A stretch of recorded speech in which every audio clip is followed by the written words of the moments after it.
Dear student, আজকে আমরা যে বিষয় নিয়ে আলোচনা করব তা হলো কম্পিউটারের মেমোরি। তাহলে প্রথমে কম্পিউটারের মেমোরি প্রসঙ্গে কথা বলার আগে আমরা জেনে নিই কম্পিউটারের গঠনগত ও কার্যকারিতা সম্বন্ধে। দেখো, আমি একটা ব্লক ডায়াগ্রাম এঁকেছি। এখানে কি দেখাচ্ছে না, একদিকে ইনপুট ইউনিট, তারপর মিডিলে কি আছে না সিপিইউ। সিপিইউর দুটো ভাগ আছে, একটা হচ্ছে এএলইউ আর একটা সিইউ। এএলইউ ফুল ফর্মটা কি না, এএলইউ ফুল ফর্ম হলো অ্যারিথমেটিক অ্যান্ড লজিক ইউনিট, আর সিইউ ফুল ফর্ম কি না কন্ট্রোল ইউনিট। এরপর দেখো মেমোরি ইউনিট, আর এই পাশে আছে আউটপুট ইউনিট। তাহলে ইনপুট ইউনিট কি না, ইনপুট ইউনিট হলো যে যন্ত্রের সাহায্যে বা ডিভাইসের সাহায্যে কোনো কিছু লেখা হয় বা নির্দেশ দেওয়া হয়। কাকে নির্দেশ দেওয়া হয় না, সিপিইউকে নির্দেশ দেওয়া হয়। আর সিপিইউর মধ্যে প্রসেসিং এর পর যে ফলাফল পায় সেটা কোথায় দেখা যায় না আউটপুট ইউনিটের মধ্যে। তার মানে ইনপুট ইউনিট কোনগুলো জেনে নিই। তার ইনপুট ইউনিট হলো কিবোর্ড, মাউস, স্ক্যানার আর জয়স্টিক। আর আউটপুট ইউনিট হলো মনিটর, প্রিন্টার, স্পিকার, প্লটার। এরপর দেখো সিপিইউ। সিপিইউর মধ্যে দেখো এএলইউ আর সিইউ। ধরো আমরা একটা যোগ করব, সংখ্যা দিয়েছি 2 আর 3, 2 + 3। এটা প্রথমে এই নির্দেশটা আসবে না মেমোরি ইউনিটের মধ্যে। মেমোরি ইউনিটের মধ্যে আসার পর এটি জানতে পারলো যে এটি আমাকে যোগ করতে বলা হয়েছে, চলে যাবে এএলইউতে। এএলইউতে যোগ করার পর যে রেজাল্টটা হবে আবার স্টোর হবে কোথায় না মেমোরি ইউনিটের মধ্যে। আবার মেমোরি ইউনিট থেকে চলে যাবে সিইউতে। সিইউ আমাদেরকে আউটপুট ইউনিটে আমাদের যে রেজাল্ট সেটা শো করবে। কিসের মধ্যে শো করবে না মনিটর হোক প্রিন্টার হোক, এর মধ্যে শো করবে। এরপর সিপিইউকে বলা হয় কম্পিউটারের মস্তিষ্ক, কেননা কম্পিউটারের যাবতীয় কাজ সিপিইউর দ্বারা পরিচালনা হয়। সেই রকমই আমাদের মস্তিষ্ককেও, আমাদের মানুষের যে মস্তিষ্কে আমাদের যাবতীয় কাজ হয়। তাহলে এর গঠনগত কিছুটা আমাদের মানুষের মস্তিষ্কের মতো। আমরা কোনো কথা শুনি, মাথায় ভাবি আর মুখ দিয়ে বলি। তার মানে আমাদের কানটা কি এখানে ইনপুট ইউনিট, আর মাথা কি, আর মাথা হলো আমার সিপিইউ, আর মুখ দিয়ে বলা মানে হচ্ছে আউটপুট ইউনিট। আর যদি প্রয়োজন অনুযায়ী সেটাকে আমরা স্টোর করে রাখতে পারি কোথায় না মেমোরি ইউনিটের মধ্যে। মেমোরি ইউনিট কি আমাদের না মস্তিষ্ক। সেই রকমই কম্পিউটারের কোনো কিছু তথ্য বা ডেটাকে স্টোর করে কোথায় রাখা হয় না মেমোরি ইউনিটের মধ্যে। এরপর কম্পিউটার দুটি সংখ্যা বুঝতে পারে, 0 ও 1। এই দুটি সংখ্যা, এই দুটি ডিজিটকে ওরা বুঝতে পারে। এই দুটো ডিজিটকে বলা হয় বিট। দেখো এইরকম 0 1 1 0 1 0 0 1 এইরকম 8টা বিটকে বলা হয় 1 বাইট। আর 4টা বিটকে বলা হয় নিবিল। 4 বিট সমান 1 নিবিল, 1 নিবিল। এরপর চলে আসি মেমোরি ইউনিটের মধ্যে।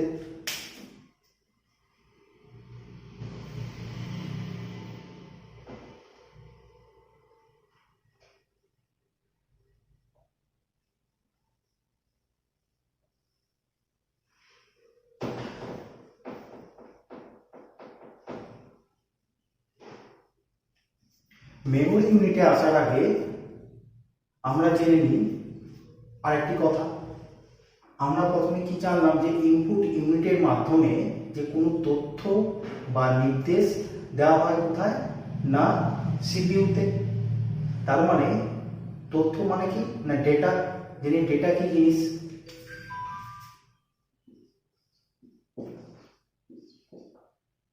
ধরো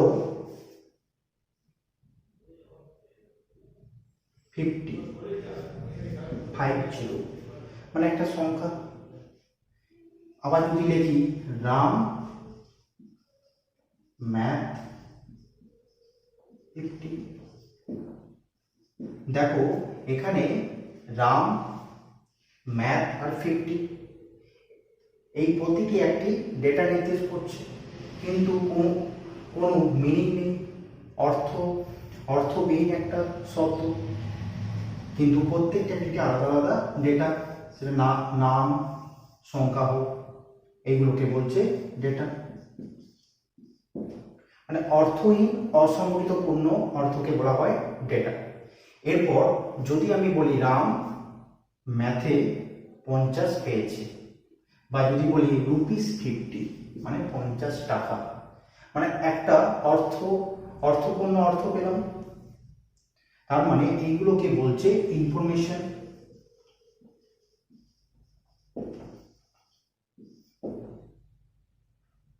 মানে ডেটা যেটা মিনিং এ কনভার্ট করে তাকে বলা হয় ইনফরমেশন। এরপর আমরা চলে আসি মেমোরি ইউনিট।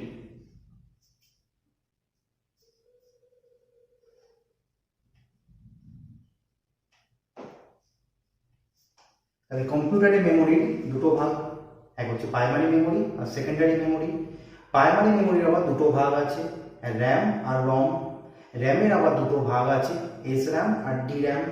আবার রমের আবার 3টে ভাগ আছে। আর সেকেন্ডারি মেমোরি আমরা দুটো ভাগ করেছি, ম্যাগনেটিক টেপ আর ডিস্ক। আর ডিস্কের আবার 4টা ভাগ, আমরা দেখে নিই ভাগগুলো, আর তোমরা পারলে নোট ডাউন করে নাও।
সেকেন্ডারি মেমোরি আমরা স্টোর ক্যাপাসিটি অনুযায়ী এইভাবে ভাগগুলো করে থাকি।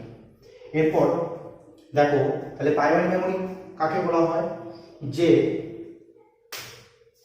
তার আগে জেনে নিই যে মেমোরিটা কি। তাহলে কম্পিউটার সিস্টেমের যে যন্ত্রাংশে কোনো ডেটা স্টোর করে রাখা হয়, তাহলে কি আবার বলি যে কম্পিউটার সিস্টেমে যে যন্ত্রাংশে কোনো ডেটা বা ইনফরমেশন স্টোর করে রাখা হয় তাকে বলা হয় মেমোরি। প্রাইমারি মেমোরি কি না, কম্পিউটার সিস্টেমে যখন যে যন্ত্রাংশ সিপিইউর সঙ্গে যুক্ত থাকে তাকে বলা হয় প্রাইমারি মেমোরি।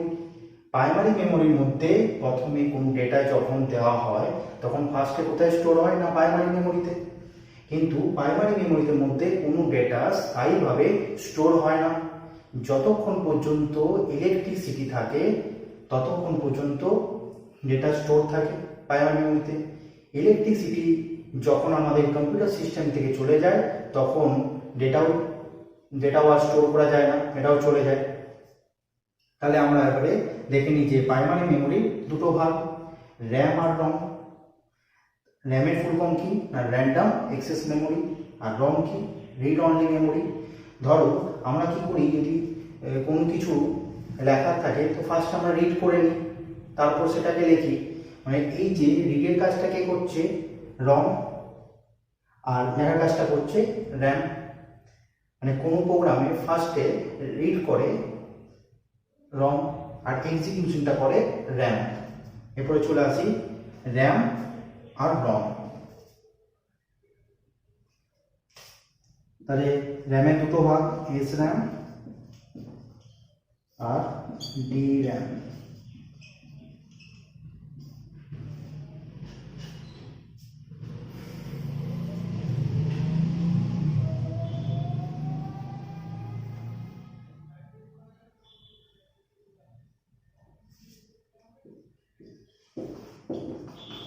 র্যামের ফুল ফর্ম হলো র্যান্ডম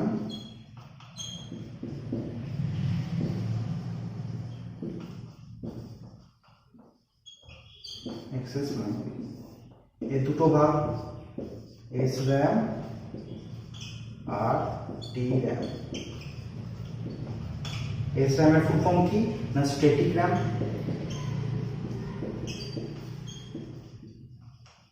আর এটা হচ্ছে ডাইনামিক র্যাম।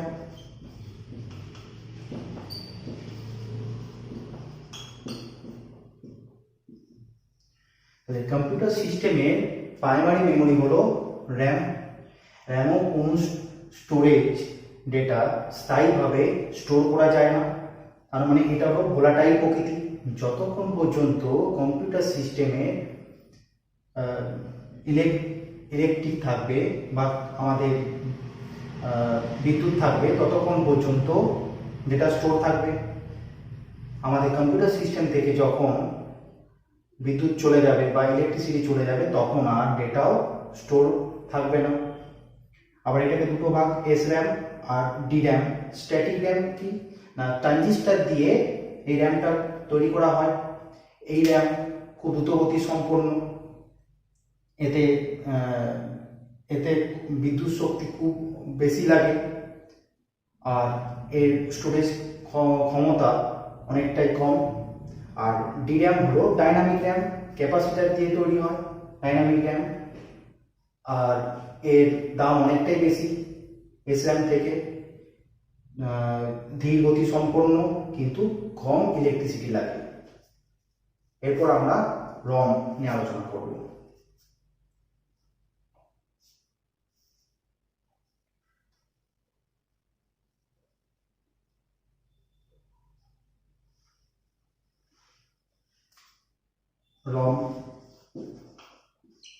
রমের তিনটে ভাগ, পি রম,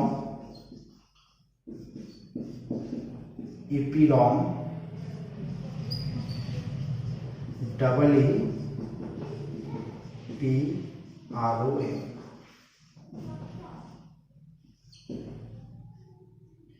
রমে কোনো ডেটা স্টোর করলে সেখান থেকে ডেটা উড়ে যায় না, কারণ এটা হচ্ছে নন ভোলাটাইল প্রকৃতি। আর রমকে আবার তিন ভাগে ভাগ করা হয়, পি রম, ইপি রম আর double EP R O M. এরপর পি রম কি না প্রোগ্রামেবল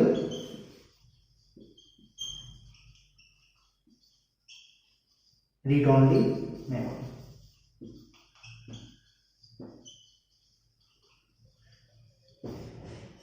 এখানে প্রোগ্রামাররা নিজের ইচ্ছে মতো ডেটা স্টোর করে, কিন্তু ডেটা একবার স্টোর হয়ে গেলে আর সেখান থেকে মুছা যায় না। ইপিরম কি না ইরিজেবল প্রোগ্রামেবল রিড অনলি মেমোরি। এখানে প্রয়োজন মতো ডেটা স্টোর করা যায় আবার মুছাও যায়। আর double EP R O M, electrically erasable programmable read only memory.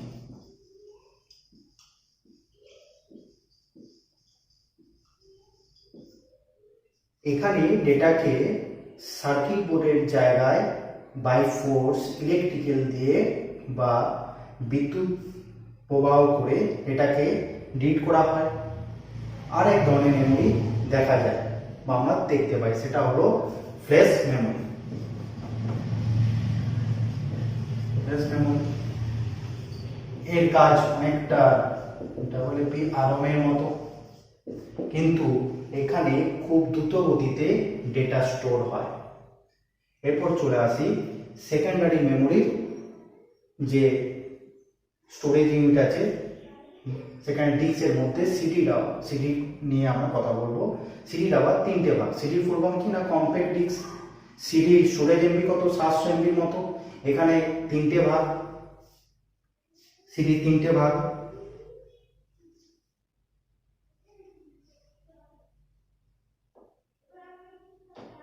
সিডির 3টে ভাগ, এখানে 700 এমবির মতো ডেটা স্টোর করা যায়। সিডির ফুল ফর্ম হলো কম্প্যাক্ট ডিস্ক। ফার্স্টে হলো সিডি রম, সেকেন্ড সিডিআর আর সিডি রিরাইটেবল। সিডি রম মানে হচ্ছে compact disc read only memory. এখানে যেসব প্রোপ্রাইটারি যেসব সফটওয়্যার যারা বানায় তারা এখানে তাদের সিডিটা পাবলিশ করে। উদাহরণ হচ্ছে উইন্ডোজ, মাইক্রোসফটের উইন্ডোজ কোম্পানি তার অপারেটিং সিস্টেম এখানে পাবলিশ করে। সিডিআর মানে রেকর্ডেবল মানে এখানে বিভিন্ন যারা অডিও বা সং পাবলিশ করে যেসব কোম্পানি, যেমন ধরো টি সিরিজ, এখানে তারা তাদের গান বা সংগুলো এখানে তারা পাবলিশ করে।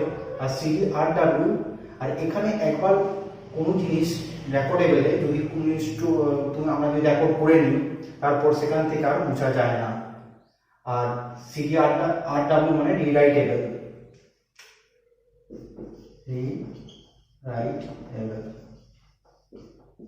মানে এখানে আমরা নিজেদের প্রয়োজন মতো ডেটা স্টোর করতে পারি, আবার ডিলিটও করতে পারি। এরপর আমরা এতক্ষণ যে বিষয় নিয়ে আলোচনা করলাম সেই র্যাম ডিভাইসটা আমরা দেখব। আমার হাতে যেটা আছে এটা হলো র্যাম একটা ডিভাইস। এরপর আমরা দেখি যে র্যাম কোথায় থাকে। না আমার র্যাম থাকে, আমরা যে ব্লক ডায়াগ্রামটা দেখেছিলাম সেখানে র্যাম ছিল সিপিইউ, এএলইউ আর সিইউ, তারপরে ছিল প্রাইমারি মেমোরি ইউনিটের মধ্যে র্যাম থাকে। এরপর র্যাম দেখব সিপিইউ কোথায় থাকে না মাদারবোর্ডে কোথায় থাকে। আমরা দেখিনি একটা মাদারবোর্ডে, দেখো তোমরা দেখতে পাচ্ছ যে একটা মাদারবোর্ডের একটা স্লট করা আছে। এই যে লম্বা স্লটটা আছে এটাকে বলা হচ্ছে র্যামের স্লট। এখানে আমরা যদি এই স্লটে যদি আমরা র্যামটাকে বস করালাম, এই সকেটগুলো তখন অটোমেটিক এখানে এঁটে যায়। এটা হলো র্যামের স্লট। অনেক সময় দেখবে কম্পিউটারের আমাদের পাওয়ার আসে না, তখন আমাদের চেক করে নিতে হয় যে ইলেকট্রিক সাপ্লাইটা ঠিক আছে কিনা। তারপর দেখে নিতে হয় যে আমাদের র্যামটা যদি কোনো কারণবশত যদি নড়ে যায় তাহলেও কিন্তু আমাদের পাওয়ারের অনেক সময় কম্পিউটারে পাওয়ার আসে না। ঠিক আছে, নেক্সট ক্লাসে আমরা